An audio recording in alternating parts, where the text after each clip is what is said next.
that there's a lot of celebrity activism in many areas. Some of it, one wonders how serious they are. I think no one listening to you today would have any doubt that you are passionately engaged in this. What's the next step? Where do you take this from here? Every day I'm campaigning. That's probably about 60% of my waking time.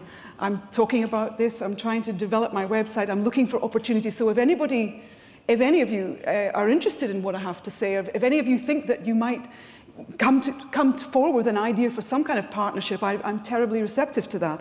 Obviously, I'm in it for the long haul.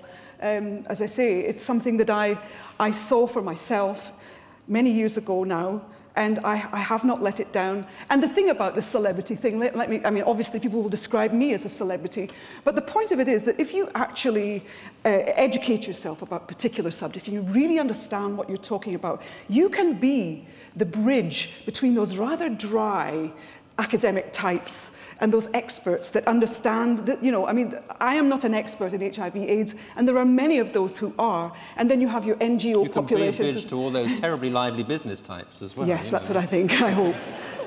Yes, well, yes. Read them up a little bit. But, I mean, come on.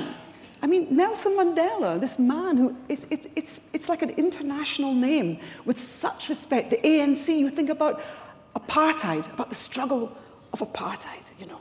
And the change came. The change actually came. And everybody was like, yes. And look at what they've inherited. It's an absolute travesty.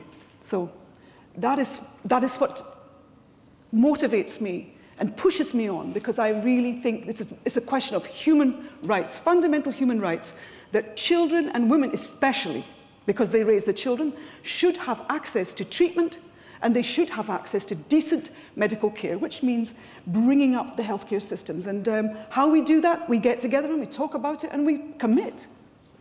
Well, that's unfortunately all we've got time for, but thank you very much for coming to talk to us today. I think that was a really inspiring session. Thank you. Thank you. Thank you.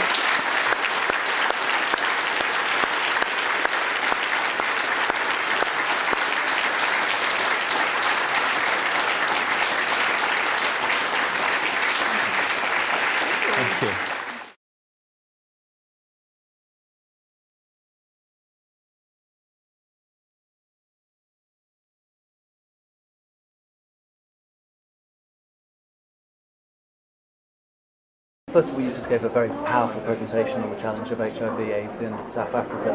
What were the key messages that you wanted to get across to the audience?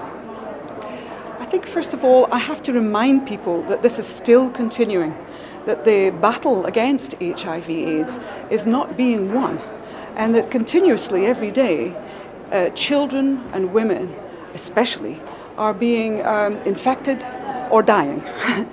And particularly, I'm focusing on South Africa because it has one of the highest instances of the virus. And at this point in time, with the new government, they do have a small window of opportunity to make the kind of positive changes that need to be seen. Whether that happens or not depends very much on the will of the government, on the ability of the government, and also on civil society, businesses and corporate leadership. Thus far, why do you think not enough has been done? That's a very good question, and the answer is not straightforward. I would say in South Africa there was a lack of helpful leadership to tackle this problem, which is in actual fact an extreme emergency situation, because it is affecting people at such a rate that the workforces are dying off. People are training people and they're getting sick and then they're dying. So it's just, coming here today was an excellent opportunity for me to address a situation that sometimes gets put on the back shelf. Not only is it to do with HIV, AIDS, it also has to do with the other illnesses that come in through tuberculosis, for example, or pneumonia, that are life-threatening. So, in terms of maternal health, for example, when you have women who have not been tested and don't know that they're HIV positive, very likely that they'll give birth to a child that will be positive also. If you have intervention, it's possible that they can have a medication that will prevent that transmission taking place. So there are all kinds of responses that need to be put in place within the structure of the healthcare system itself, and that's what needs to be seen to be happening.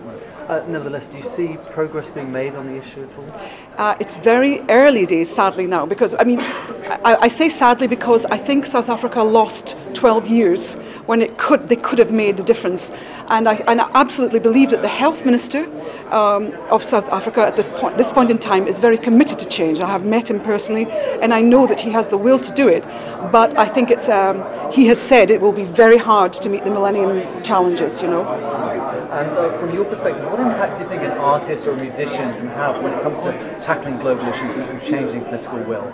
I think that people like myself, with the right kind of knowledge and the right kind of commitment, can be very helpful bridges between different sectors of society, whether they be activist groups, NGOs, whether they be business models, or whether they be corporate people or politicians. That I have a voice because I have this platform, this opportunity, and I'm fairly knowledgeable about the subject. And that is what we do in actual fact. I mean, anyone who wants to address a particular subject will always make contact with celebrities because, unfortunately, John Smith is not going to attract the interest. So, and that sort of comes with the territory. And one final question, what do you see as the key challenges facing the whole globe as we head into 2010? Oh God, what a question. We're at such an interesting point in time. I personally feel that there are so many issues with red lights flashing, and our environment, deforestation, global warming, the levels of drought, desertification, these kind of physical factors of the changing weather changes in our globe are just at the crux of that all. And actually, we think that because we live in the West, that we're kind of sort of inured. And in actual fact, we're really not. We all have to get on board with this thing. So I'm just talking about that environment. But of course, there are so many: preventable disease, education, tackling poverty in the developing world, so many things.